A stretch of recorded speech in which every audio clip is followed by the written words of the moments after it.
everybody, this is DLL Cool J coming at you from ArchCloud Labs. If you're watching this and it helps you out, consider sponsoring me by buying me a coffee at buymeacoffee.com/ArchCloudLabs.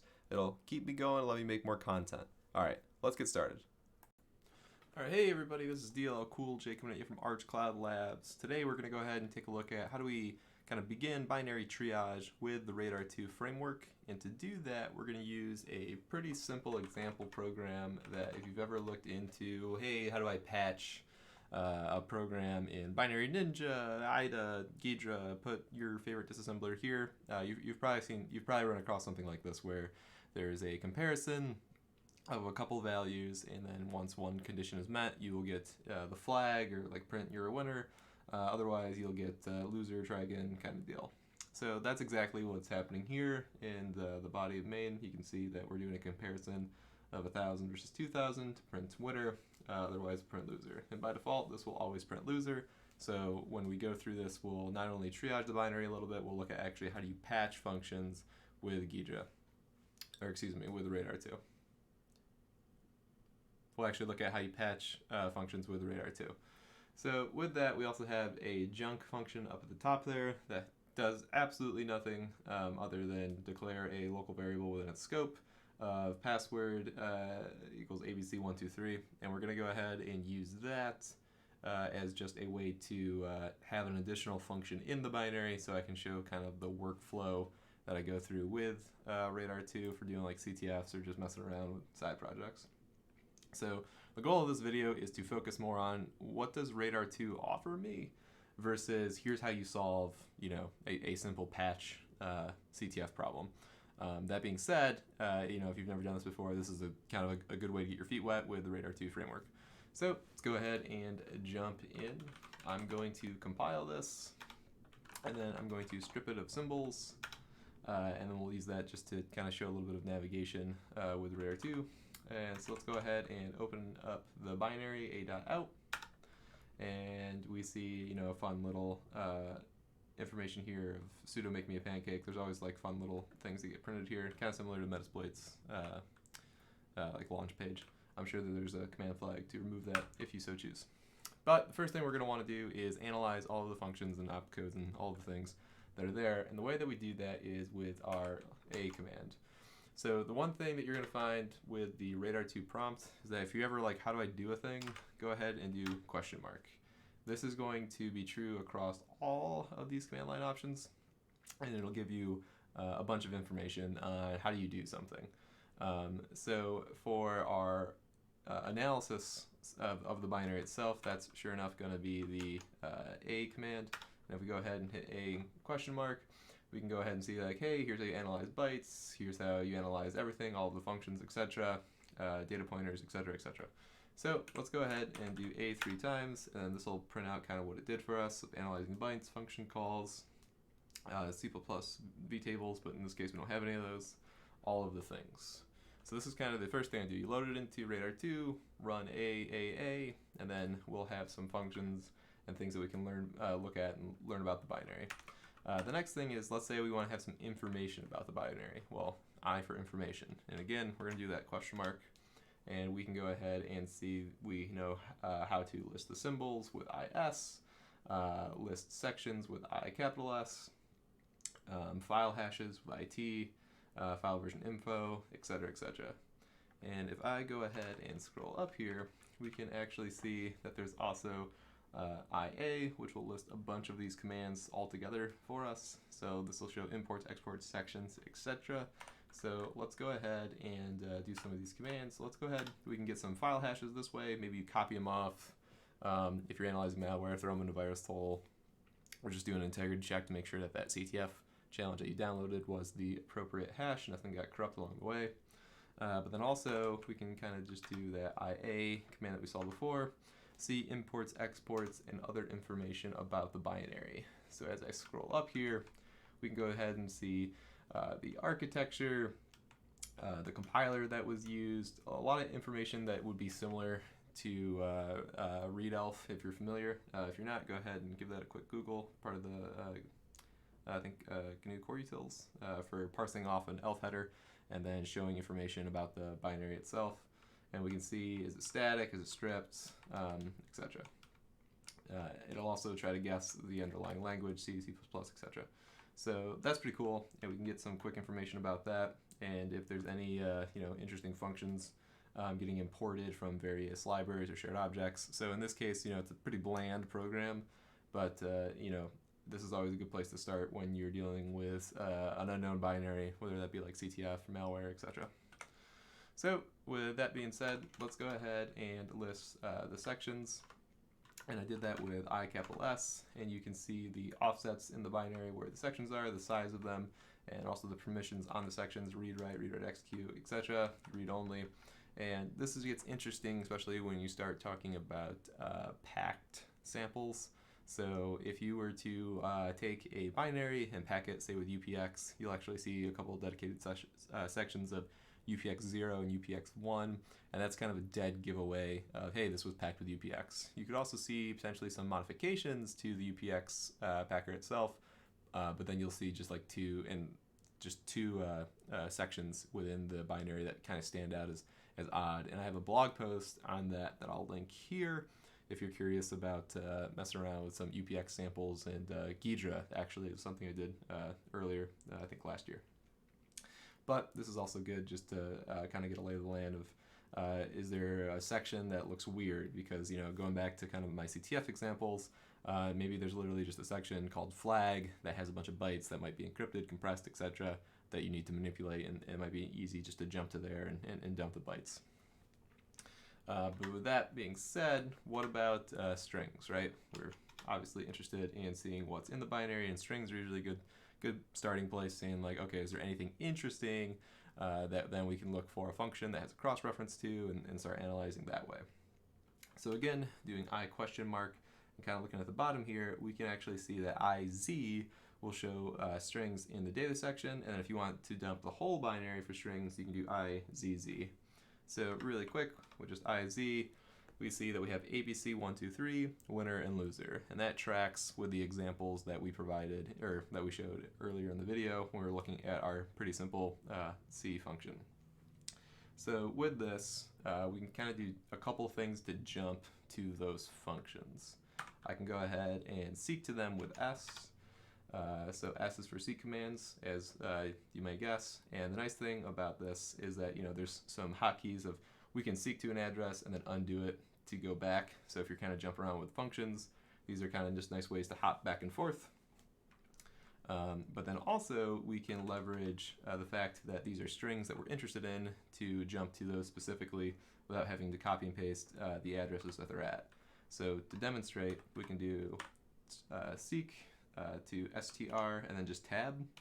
And then here we'll see ABC 1, 2, 3, winner, loser, etc. So in this case, I'm going to jump over to winner because I want to be a winner today. And we can see that we did, in fact, jump on over to the address that was specified here. Fantastic. So with that, let's go ahead and we can print out the hex dump at this address if we want. And to print, you're going to leverage P, as you might expect. There's a little bit of mnemonics here of I for info, A for analyze, P for print, etc. So with that, we can do P question mark, and we can see that there's a bunch of different ways to print data in Radare2. So that's something to kind of keep in the back of your mind. So printing it, the opcodes, the raw hex, trying to print it out in C, your mileage may vary with these different ones. There's base64 encoding and decoding right in the tool, and you might see that and go like, well, why would I want to do that when I can just use like the base64 command line utility to decode? Absolutely right. There's just kind of something to be said about like having a nice workflow to kind of iterate through everything without having to jump back and forth between tools. Nice kind of a center console of things to work through. It's kind of the same idea why people use Vim and have a bunch of plugins for that, or people use Emacs plugins for that, etc. So with that being said, let's go ahead and just print the bytes that we're currently at, and I believe this will print 100 bytes by default. So px, just print hexadecimal here, hex dump of n bytes, and we can see we have our winner, we have our loser flag, the ASCII bytes of that, and the offset. And let's say I only wanted to print 10 bytes, we can also do that with px 10. So this will be handy, aside from just looking at binaries to analyze. The Radare2 framework does have a lot of support for file system analysis and carving of files. So that may be of interest to you, or you may run into that also in CTFs. And that's kind of, it's always nice to know what the tools can do and what you can't do in the right tool for the job. So we've jumped around a little bit here. We've kind of shown like, okay, we know how to analyze a function, we know how to list info, sections, segments, strings. Cool, that's great. But let's actually like get into more of the disassembler pieces, right? Like there's functions here we've analyzed, we want to look at. Let's go ahead and start taking a look there. So with that, I'm going to go ahead and jump into the visual mode that Radare2 provides. And there's a couple of different ones. And there's a one that we're all going to be fairly familiar with if you look at a disassembler. If we go ahead and hit V, hit enter. So immediately you kind of get a more familiar ASCII pane of a disassembler view, right? So like we have our disassembly and our main pane here. In the top right, you may be expecting, say, like registers, and if you were running this in debug mode, you could get that. But here we just have a little bit more of a familiar disassembly view with disassembly view, the functions, symbols, etc. And you can actually switch out these panes depending on what you're looking for. If you go ahead and hit backspace, you can pick what you want to be here. So I'm just going to go ahead and say, you know what, I want functions to be in the big graph. And then we can kind of go through here and pick which ones we want to jump on. I'm going to go ahead and switch out of this view now by hitting Q. And then you can see down at the bottom, I've jumped back to my Radare2 console. And the reason I'm doing that is that nice disassembly view that we saw here for the visual panels, as it calls it, is great, but there's a couple other ones that I wanted to focus this video on, and then maybe do a video on debugging with that disassembly view. So for right now, just be aware that that's there. You can explore it by all means, but I'm not really going to focus on that anymore for this video. So for the next pane to kind of iterate through, we're going to go ahead and do a capital V and then a lowercase v, and then hit enter. So here we see a nice function listing to the left with a little bit of the disassembly to the right. So the neat thing about this is that I like this view because you can just use JK kind of like you would with Vim for navigation, and you can just kind of iterate through some of these symbols and some of these functions and see what's going on here, and then rename them if it makes sense. So for example, right, this is main. We can do kind of a quick look. Okay, there's a call to this function 0001139, and we see that down there to the left of the second from the bottom. We'll go ahead and take a look at that in a minute. We have our entry points going through here, and then getting to that 0001139, we see, okay, we have a function. It looks like it really doesn't do a whole lot. It just loads that string of ABC123 into RAX, and that's about it. So with that, it's a little bit easier to navigate if we label this. So looking at the top here of our functions, we can go ahead and rename this, and we're just going to call it junk function, right? And I believe that's actually the exact name with that we have in the C file itself. So also you can see cross references, tab to jump on over to this assembly, and you can see, are we jumping to the disassembly over here, or are we jumping to the functions over here? So that's nice to kind of jump between. Variables define calls that a particular function is getting made. It's a pretty neat interface to go through. So that is neat and all, but let's go ahead and jump now into the disassembly itself for the main function here, and you can see now that we have junk function being labeled, so that'll automatically update. And we'll see if we can go ahead and make ourselves winners by doing a little bit of inline patching. So I'm going to go ahead and hit enter, and when you hit enter, again, you get dropped into a new pane, and this is just a straight hex dump that I'm sure if you've played around with disassemblers you've seen before. So at this point, we want to go ahead and hit P, and that'll iterate over the next pane in Radare2, and then this is going to be the actual disassembly that we look at for the main function defined here at the top. So doing a quick overview of the assembly here, we're in the main function, kind of going on down. We see some local variables getting stood up.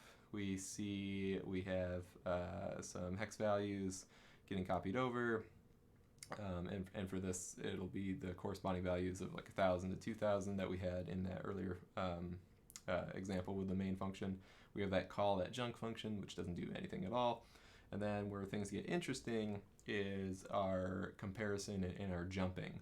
So here we have JLE, so jump if less than or equal to this hex address here, and these little blue arrows can show you that you'll come down here.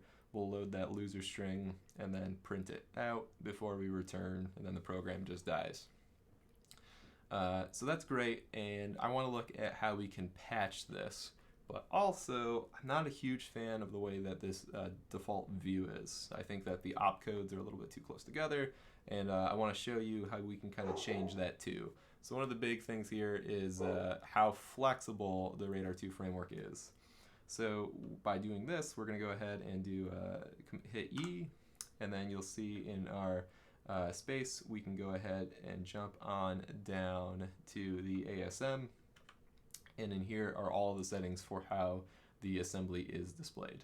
So here, we detected that this was x86 architecture. We can go through and say, Radare2 got this wrong. Let's go ahead and force it to be, something else. Maybe it's ARM or PowerPC or something like that. So this is how you can kind of override some of the default settings that come along the way. The thing that I wanted to show here is if we look at some of these settings down here, we can go ahead and remove the bytes entirely if you don't want to see them. Obviously, we do for our next example here. And then also with the color, we can go ahead and change them as well.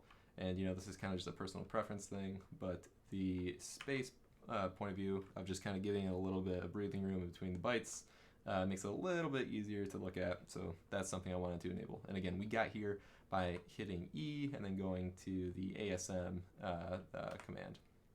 So now we're back at our main function, and we see, our settings have taken place. We have a new color code, and then everything's spaced out a little bit. And we're looking still at this jump function down here. So this jump function for the opcodes, right, we have 7E16. And this is going to take us to jump if less than or equal from the previous comparison, and it'll take us to this loser string here. Not a fan of that, and we want to go ahead and patch that. So the way that we can patch these bytes is if you hit the C command, it'll drop you into a cursor. So now we can kind of go up and down and explore these bytes a little bit, and you can see up top here our offset from main will be listed in case you want to mark this down for, I don't know, Radare2 has a bunch of different bindings, so you could automate some of this patching functionality if you were so interested in that. But we're going to go ahead and go on down to this actual comparison function, and we can see that this highlights to, hey, this 7E for the jump opcode is going to take us down here. So I don't want to do that. I want to go ahead and effectively patch this in order to make sure that we don't jump here, right? And there's a bunch of different ways you can do this. I'm just going to go ahead and patch this really quickly, but before I do that, a really good example just popped up. So when we opened the program originally, we did R2 a.out being the binary.